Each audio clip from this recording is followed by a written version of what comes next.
Dishwashing just got happier. This smiley face Dishwand handle.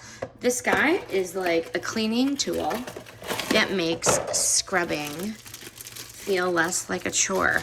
I don't like to ruin my nail polish with the sponge, so I don't want to grip onto it. So I seen these, and let's give this a try.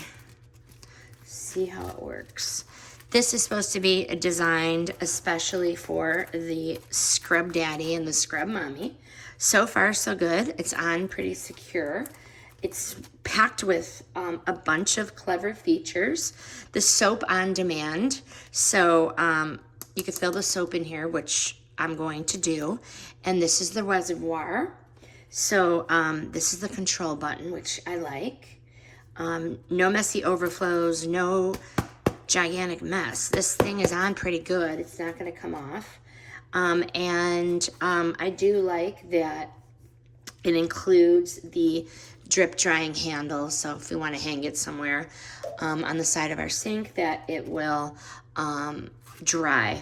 And I always like to use these for stubborn stains. And like I said, I don't want to ruin my manicure with the scrubbing, and really able to get down in there. And this handle is definitely going to give me the ability to get off those tough stains. But highly recommend this soap dispensing handle for the scrub daddy and the scrub mommy.